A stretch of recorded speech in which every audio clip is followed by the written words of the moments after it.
تو at the end of the day اللہ تعالیٰ نے اس کو بیلنس کیا ہے، لیکن وہ آپ کی مرضی سے نہیں کیا سر، اپنی مرضی سے کیا ہے. اس کی مرضی کسی کی ماں بچپن میں چھین لے، کسی کا باپ بچپن میں چھین لے، دونوں ہی چھین لے. اب اس پہ کوئی وہ کرسچنز کہتے ہیں نا جی مسلمانوں کا خدا بڑا سخت ہے. جی ہمیں فخر ہے کہ قرآن کا خدا طارق جمیل صاحب والی گفتگو نہیں فرماتا، غامدی صاحب والی گفتگو نہیں فرماتا، وہ گفتگو کرتا ہے جو ڈاکٹر اسرار صاحب کرتے تھے یا میں کرتا ہوں. یقین نہ آئے تو آپ خود پڑھ کے دیکھ لیں. قرآن کا جو مرکزی ٹاپک ہے وہ ہے ہی انذار، ڈر سنانا. وَأُوحِيَ إِلَيَّ هَذَا الْقُرْآنُ لِأُنذِرَكُمْ بِهِ وَمَنْ بَلَغَ. اے نبی قرآن اس لیے نازل کیا ہے تمہاری طرف، تم اس قرآن کے ذریعے ڈر سنا دو انسانیت کو، اور جس تک بھی یہ پہنچ جائے اسی کے ذریعے ڈر سنائے. خوشخبری بھی ہے، لیکن ان کے لیے جو بات مان لیں، جو باغی ہیں ان کے لیے ڈر ہے، اور زیادہ تو باغی ہیں، اور ماننے والے بھی باغی ہیں. ماننے والے بھی صرف اللہ کو مان رہے ہیں، اللہ کی نہیں مان رہے، باقی کو تو آپ چھوڑ دیں. تو یہ ڈر ہے.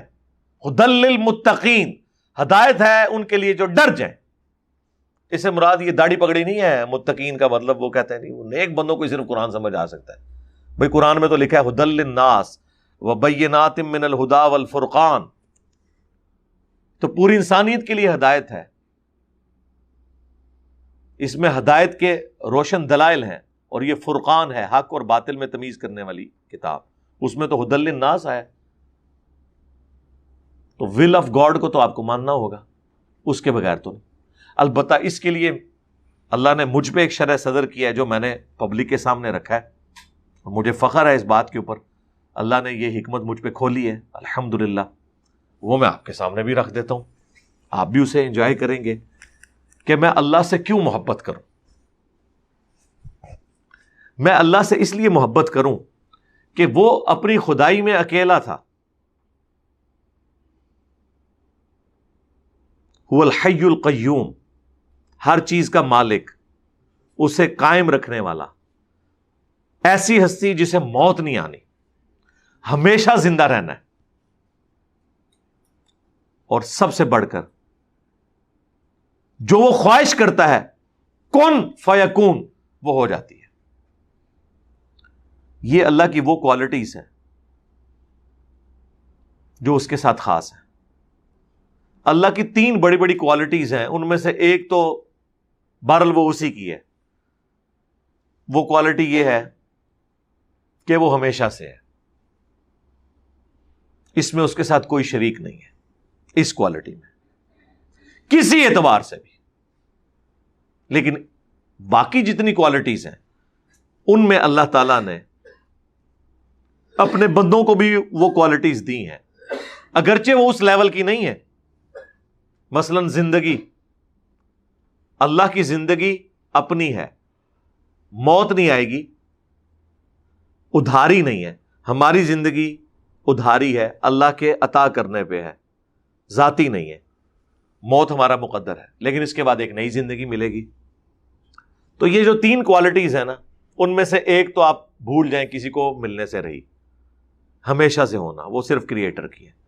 دوسری کوالٹی ہمیشہ کی زندگی اور موت نہ آنا، یہ کوالٹی صرف اللہ کی ہے.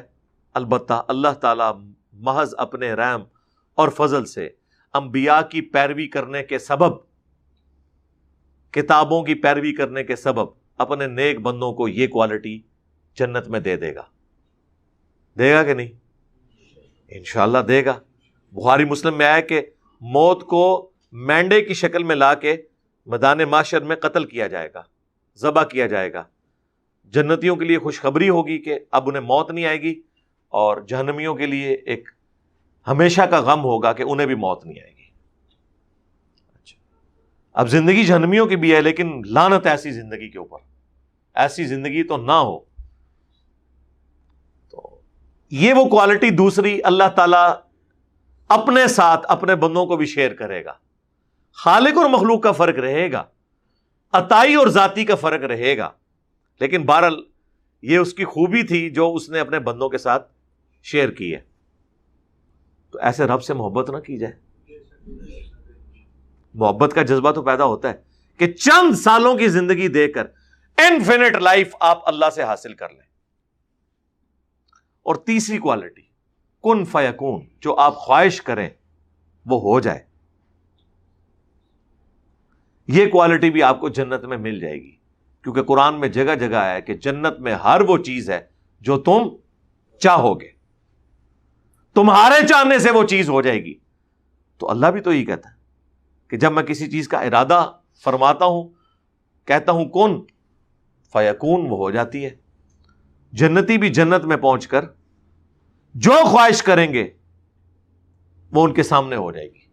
تو یہ تین اللہ کی بڑی کوالٹیز، ان میں سے دو کسی درجے میں خالق اور مخلوق کے فرق کے ساتھ، عطائی اور ذاتی کے فرق کے ساتھ انسان کو بھی ملنے والی ہے. تو ذرا انسان دیکھے کہ تیری تو اوقات ہی نہیں تھی، تو خود اپنے آپ کو پیدا کرنے والا بھی نہیں تھا. ایک اکیلے اللہ نے تجھے پیدا کیا. اس چیز کے غم کو چھوڑ کہ تیری مرضی کے بغیر پیدا کیا. اس سے آگے چل، چند سالوں کی زندگی کے بعد انفینٹ لائف وہ تجھے دینے والا ہے. جو صحیح مسلم میں حدیث ہے کہ دنیا اور آخرت کی مثال اس طرح ہے جس طرح کوئی شخص انگلی ڈبوئے سمندر میں، اس کے ساتھ جو پانی لگتا ہے وہ دنیا کی زندگی، اور سمندر انفینٹ آخرت کی زندگی ہے. تو یہ انفینٹ لائف ملنے والی ہے نا. اس کے اوپر غور کریں تو پھر اللہ کے لیے آپ کے دل میں محبت کا جذبہ پیدا ہوگا کہ میں اس اللہ سے کیوں نہ محبت کروں جو اکیلا تھا. اس نے اپنی خدائی میں مجھے یوں شریک کیا کہ خالق اور مخلوق کا تو فرق ہے، ذاتی اور عطائی کا فرق تو ہے، لیکن اپنی دو کوالٹیز کون سی؟ ہمیشہ کی زندگی اور جو ارادہ آپ کریں وہ ہو جائے، یہ اس نے آپ کو دے دی. سرکار یہ آپ تصور رکھیں تو آپ کے دل میں اللہ کے لیے وہ محبت کے جذبات آئیں گے کہ آپ کا وہ سارا غم کافور ہو جائے گا کہ مجھے اس نے میری مرضی کے بغیر کیوں پیدا کیا. ویسے آج بھی اگر کسی کو آفر کی جائے کہ ہاں بھائی یہ تھوڑی سی زندگی دو، ہمیشہ کی زندگی، تو ہر انسان تیار ہو جائے گا.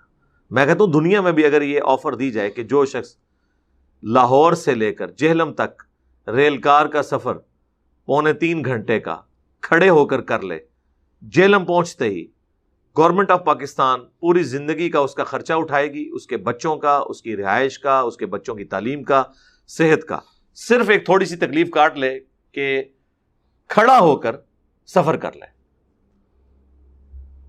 تو پاکستانی قوم تو کہے گی ہم چھت پہ بھی سفر کر لیں گے. 3 گھنٹے کے بعد ہمیشہ کا سکون. تو سر یہ تو شاہی کوئی نہیں. دنیا اور آخرت کو اگر آپ کمپیئر کریں، یہ تو کوئی کمپیریزن. صرف آخرت کا دن قرآن میں ہے 50,000 سال کا دن ہے. 50,000 سال. اس کے مقابلے میں دنیا کی ہماری 60 سال 100 سال کی زندگی چند منٹ کی زندگی بنتی ہے. جنت کو تو آپ چھوڑ دیں.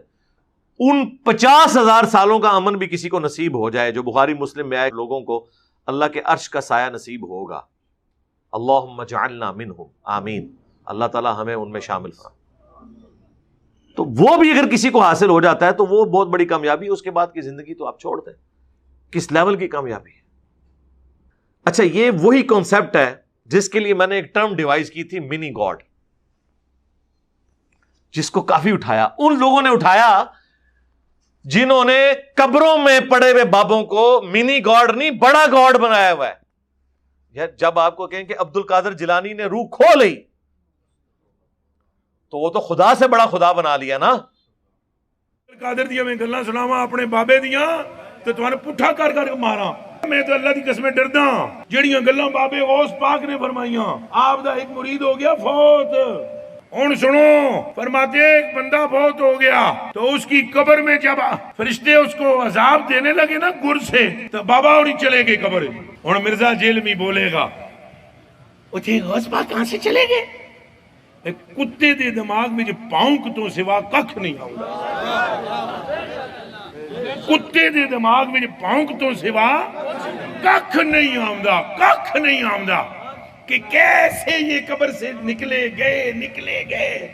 بابے اور ہی فرماتے ہیں بھائی وہ مرید تھا میرا غوث پاک، تو میں نے اپنے رب سے کہا پروردگارہ نسبت میری ہے انہوں چھڑ دے، تو اللہ پاک نے فرمایا ایک گل بڑی لمبی ہے میں وچوں حذف کر رہا ہوں۔ اللہ پاک نے ارشاد فرمایا فرشتیوں ہٹ جاؤ پیچھے، عبد القادر وچ پہ گئے۔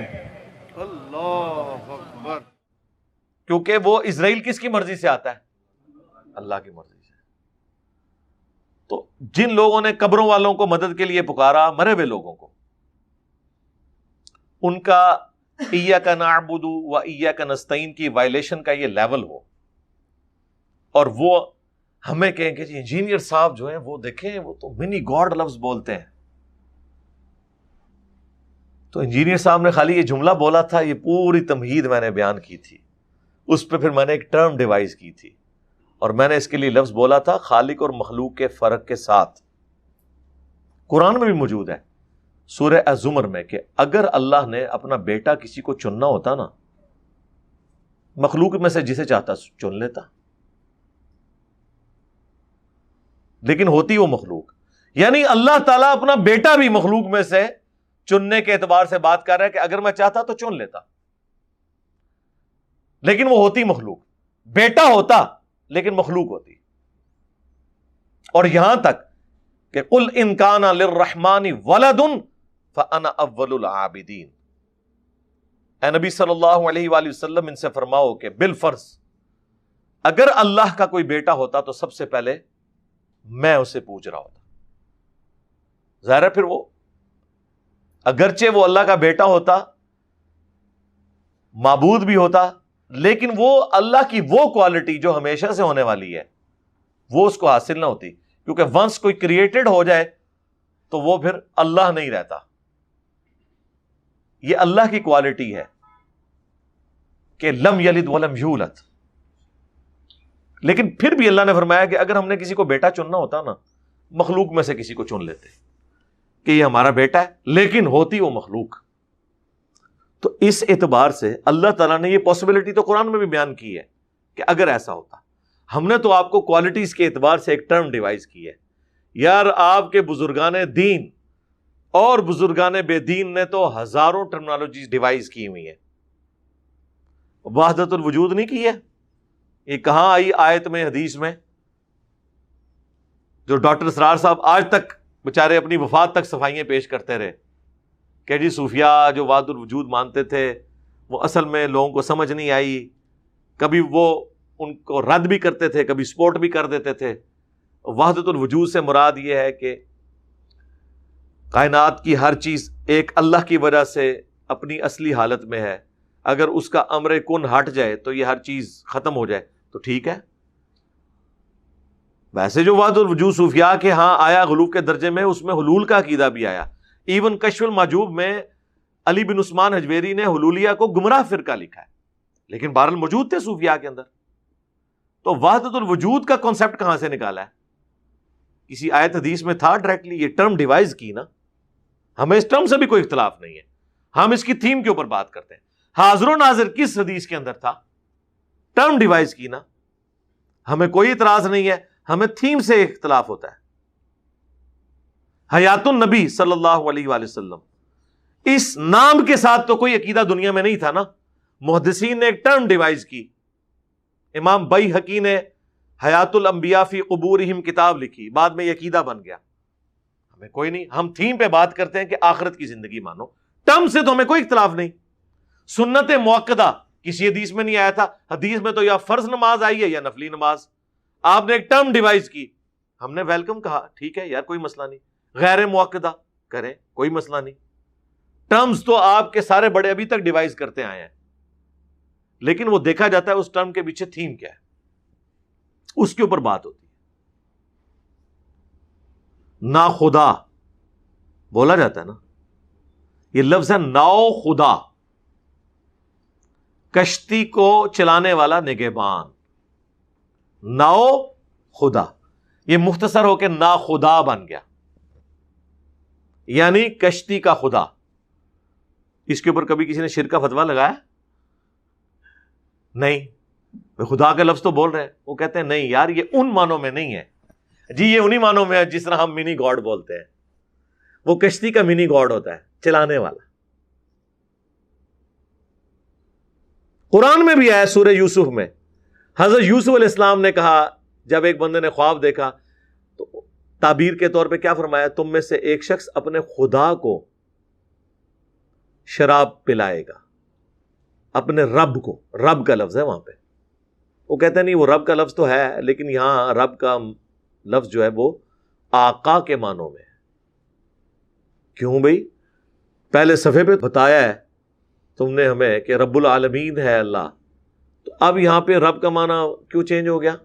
وہ کہتے ہیں نہیں, رب پالنے والے کو کہتے ہیں, اللہ تو بڑا پالنے والا ہے نا, تو یہ جو آقا ہے جس نے غلام رکھے ہوتے ہیں وہ بھی اپنے غلاموں کے لیے رب ہی ہوتا ہے. اچھا تو اس کے اوپر تمہیں کوئی یاد نہیں آیا کہ تم نے اسے منی گاڈ بنا لیا ہے؟ کس نے بنایا؟ یوسف علیہ السلام نے. اور بیان کس نے کیا؟ اللہ نے قرآن کے اندر. وہ کہتے ہیں نہیں وہ دیکھیں وہ بھی تو ہے نا, رب ارحمہما کما ربیانی صغیرا. ماں باپ کے لیے بھی رب کا لفظ بولا گیا کہ اے رب ان دونوں پر رحم فرما جس طرح بچپن میں انہوں نے مجھے پالا تھا. تو بالکل ٹھیک ہے, ہوں آئے ہو نا لینڈ تے, ہاں ہوں تو انو اسماء و صفات بھی سمجھ آن گے کہ جب مخلوق کے لیے کوئی لفظ بولا جاتا ہے وہ ان تمام شرائط کے ساتھ ہوتا ہے, ذاتی اور عطائی کے فرق کے ساتھ, محدود اور غیر محدود کے فرق کے ساتھ. یہ ساری چیزیں اس میں امپلائڈ ہوتی ہیں, اور خالق اور مخلوق کے فرق کے ساتھ. اللہ بھی رؤوف الرحیم ہے. قرآن میں بالمؤمنین رؤوف الرحیم کسے کہا گیا؟ نبی علیہ السلام کو. لیکن ہم فرق کرتے ہیں, الرؤوف الرحیم اللہ ہے اور رؤوف اور رحیم نبی علیہ السلام ہے. جس طرح صرف سٹی ہوگا تو مدینہ ہے شہر, دی سٹی المدینہ وہ مدینۃ المنورہ ہے خاص. رحمان کوئی عام انسان بھی ہو سکتا ہے, الرحمان صرف اللہ ہے. السمیع البصیر اللہ ہے. لیکن قرآن میں ہے جعلناہ سمیعا بصیرا, ہم نے انسان کو سمیع اور بصیر بنا دیا ہے. یہ کیا ہو گیا؟ سننے والا اور دیکھنے والا. ہاں خالق اور مخلوق کے فرق کے ساتھ.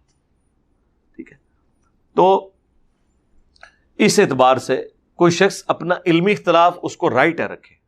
کوئی کہتا ہے جی میں وحدت الوجود کی ٹرم کی بھی نفی کرتا ہوں, میں سنت موقدہ کی ٹرم کو بھی نہیں مانتا, میں منی گاڈ کی ٹرم کو بھی نہیں مانتا. بہت اچھی بات ہے, آپ کا رائٹ ہے. لیکن اس کی بنیاد کے اوپر کسی کے اوپر بدعت کا فتویٰ لگانا, کسی کے اوپر شرک کا فتویٰ لگانا, یہ پھر آپ اصول اور مبادی سے ہٹ رہے ہیں. ورنہ اگر آپ اصول ایک کھڑا کریں گے تو پھر سارے اس اصول کے تحت آئیں گے. اسی لیے میری جو پچھلے دنوں ایک ویڈیو ریکارڈ ہوئی ہے 3.5 گھنٹے کی, انجینئر محمد علی مرزا اسٹوڈنٹس کی عدالت میں, اس میں نے کئی ایک اور ٹروتھ ریویل کیے ہیں تاکہ آپ کو یہ علمی جو اختلافات ہیں ان کو سمجھنے کا ڈھنگ آ جائے. اس میں بنیادی اصول یہ ہوتا ہے کہ آپ نے ایک اصول کھڑا کرنا ہوتا ہے اور اس کے اوپر شرعی حکم بیان کرنا ہوتا ہے, پھر جو اس میں فٹ بیٹھتا ہے نا اس کے اوپر ایک فتویٰ لگایا جاتا ہے. یہ نہیں ہوتا کہ ہم بات کر دیں تو ہمیں کہا جائے کہ یہ آپ نے اپنی طرف سے بات کی ہے, اور کوئی اور کرے تو اسے کہا جائے کہ نہیں اس میں حرج کیا ہے. پھر ایک اصول کھڑا کیا جاتا ہے. آپ اگر یہ سمجھتے ہیں کہ اس طرح کا جملہ بولنے میں کوئی شرعی فتویٰ لگتا ہے تو آپ وہ شرعی فتوے کو ڈیفائن کریں اور بتائیں کہ اس کے اوپر کیا شرعی فتویٰ لگتا ہے, تاکہ پھر ہم کہیں رکو ذرا صبر کرو, اب دیکھو کون کون آتا ہے اس گھیڑے میں, اس گھیڑے کیڑا کیڑا آمدہ ہے, اس دائرے کے اندر کون کون داخل ہوتا ہے. وہ اصول کھڑا کرنا ضروری ہوتا ہے, ادروائز پھر وہ آپ اپنی مرضی کی جب بات ہوگی تو یہ اصول کھڑا کریں گے, جب اپنے خلاف بات آئے گی تو فوراً اصول کو بدل لیں گے. تو اس لیے اصول کھڑا کیا جاتا ہے, اس کے بعد اس کا شرعی حکم بیان کیا جاتا ہے. اور اسی چیز کو آپ دیکھیں ایون فقہ حنفی کی بنیادی کتابوں میں لکھا ہے کہ اگر کوئی مسلمان کوئی جملہ بولے اور اس کے جملے میں 99 مطلب کفر کے نکلتے ہوں اور ایک اسلام کا اور وہ بولنے والا مسلمان ہو تو مفتی پر واجب ہے کہ جو ایک مطلب نکل رہا ہے نا اس کے مطابق فتوا دے، 99 کفر کے مطلب چھوڑ دے، کیونکہ مسلمان سے یہ ایکسپیکٹ نہیں کیا جا سکتا۔ صلو علی محمد وآل محمد، اللہم صلی علی محمد وعلی آل محمد واصحاب محمد اجمعین الی یوم الدین۔